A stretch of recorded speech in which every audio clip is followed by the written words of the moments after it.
Paul, after last night's result, does this put you in a better frame of mind with this massive task ahead of you?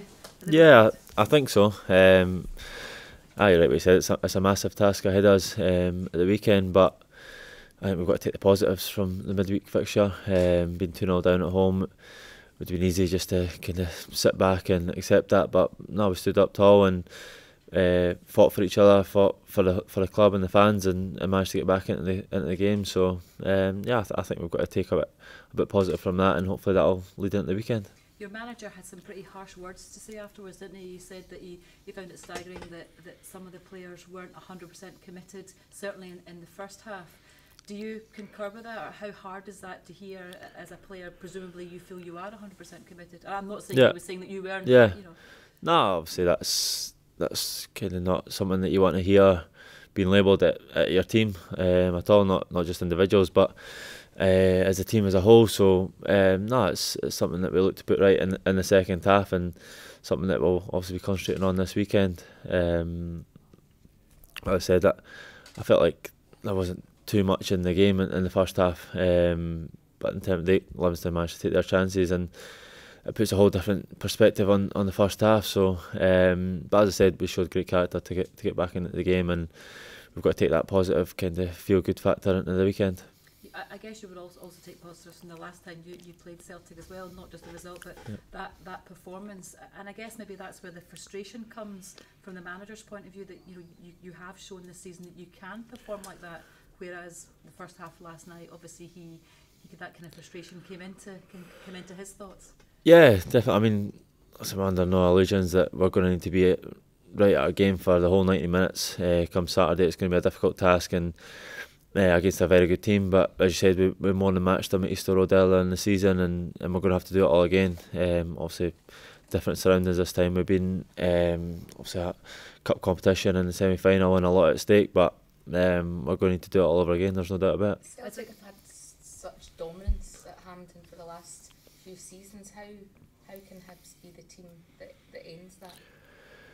I think, to be honest, I don't think we're thinking too much about Celtic's dominance over the last few years. We've got our own situation to look after. Obviously, the league form's not been as good as we wanted it to be, and it's a chance to kind of put that to the side for the weekend. And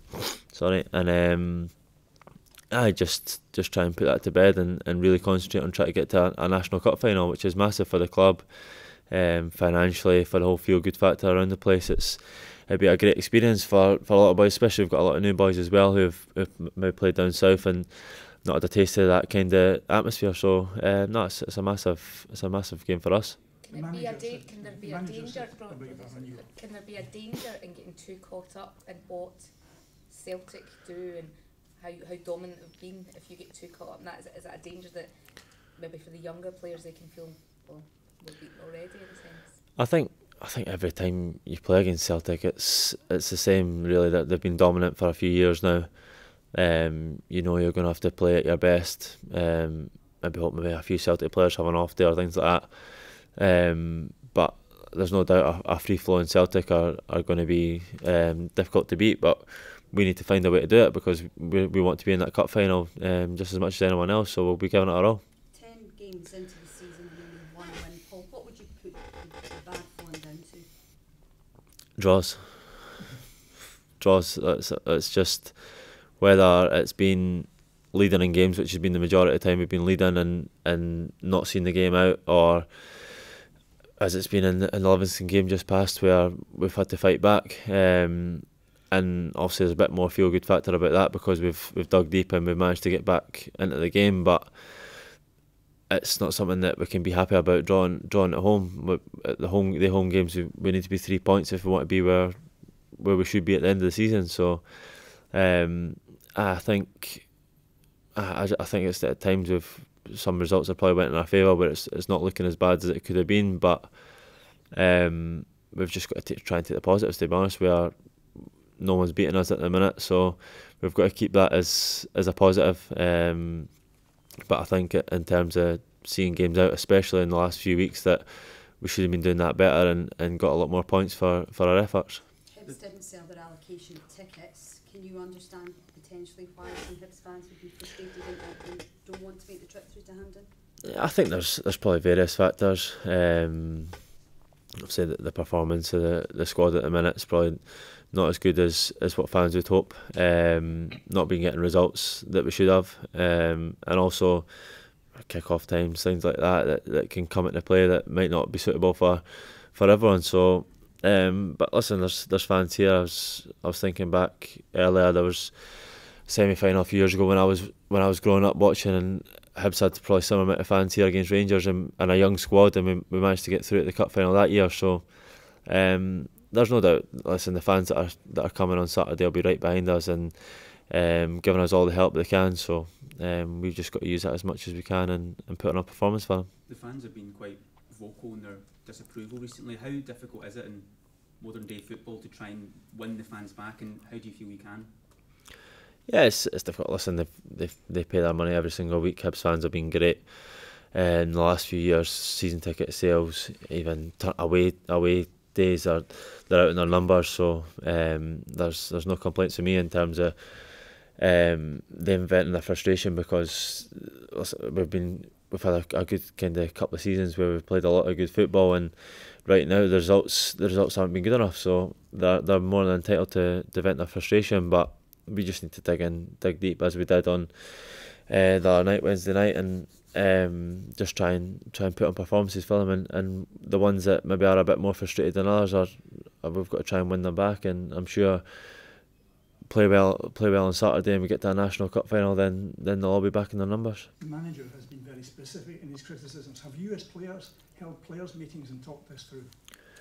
Yeah, there's after every single game there's a post-match debrief. We speak about what we need to do better, especially what we need to do better. It's easy to talk about the things that have went well in certain games, but everyone's been open and honest about what each individual can do better, and that'll not change whether we're winning games or losing or drawing. When you met Celtic previously, you were the team who destroyed or damaged their perfect record for the season. Is that an impetus for going into this game? Yeah, I think I've been involved for a number of years now in terms of playing against the old firm teams, and especially Celtic over the last few years. It takes a big effort to take points off them, or obviously beat them in cup competitions, as it's going to be at the weekend. So we know what's at stake. We know we've got the ability to match them on any given day, which we've proven early in the season. So we just need to go that one further and get the win. Just going back to the draws, do you think the criticism might have been too harsh on the team and the manager? You haven't actually lost any of the last 6 games, and that's including games against Celtic, Aberdeen and Kilmarnock. Yeah, no, I mean, I think the results are there for criticism. To be honest, I think there's matches there that no matter who we're playing against, we should have took 3 points in them. We should have seen the game up. Especially, I'm thinking back to probably Aberdeen away, where we had chances to put the game to bed and we never. So that leaves yourself open for criticism, and rightly so. That's what's came our way. So I think it's one of the things we're in a kind of run of games just now where we're finding it hard to either kind of see games out or just get over the line and put on a complete 90-minute performance. But there's no doubt that's what's required this weekend. A lot of people will say that comes down to the manager. The onus is on him to try and transfer that confidence onto the players. As one of the most experienced players in the squad, do you feel that the squad still has faith in the manager and what he's trying to do? Yeah, 100%. I think there's fine margins that have I wouldn't say went against us, either individual mistakes or things have happened in games which have made outcome not in our favour. Certain things in certain games that have not went our way. So, but I think there's no doubt the effort and the commitment's there, and we showed that again during the week that if it was a team that weren't supporting the manager 100%, it would have been easy to lie down and just accept that result, and that was it. But we're fully behind the manager, fully behind each other as a squad, and working hard to try and put it right.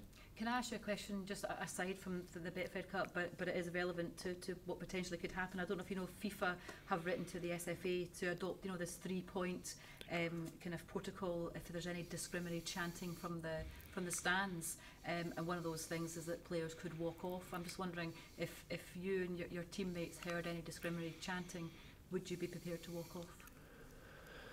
I think it's not something that's probably been discussed in and around our dressing room or anything like that, but a personal point of view, I wouldn't have a problem with it. I think it make a massive statement. It needs to. I think these situations need to be addressed, and they're still going on too often. That I think we need to make statements, and I think that's one way of making a proper statement. It's unacceptable. Paul, Martin Boyle was back yesterday and obviously got the equalising goal. How important a player is he? And obviously he's had a pretty hellish last 12 months. Yeah, he's a really important player for us. Delighted for him the way he's came back. He's looked after himself in the gym over the number of months he's been out. Obviously he managed to come back for pre-season, but that was cut short quickly. So worked really hard, and he's always kept our spirits up, even when there's something going our way. He's the one in the training ground that's lifting everyone, and when he could have been easily moping about in the gym feeling sorry for himself, he's been great. Great to have him back, and absolutely delighted for him that he managed to get that equaliser during the week. How important is that when the team maybe haven't been having the results that you want, when you have players who have that enthusiasm, as you were saying with Martin, that come in and have maybe been outside of the firing line at the moment? Yeah, it's great. I mean, he's just a great character to have around the place. All the boys love him, coaching staff, physios are probably getting a bit sick of him now, but everyone loves him around the place, and as I said, we're always delighted that he's back involved in the squad. Can I just ask you about Josh Taylor? Obviously a major win at the weekend. Big Hibs fan, he says he wants to fight at Easter Road. Josh comes into the Hibs training ground. Have you spoken to him since the fight? No, not at all. I've only met him once. He was in the training ground once before, and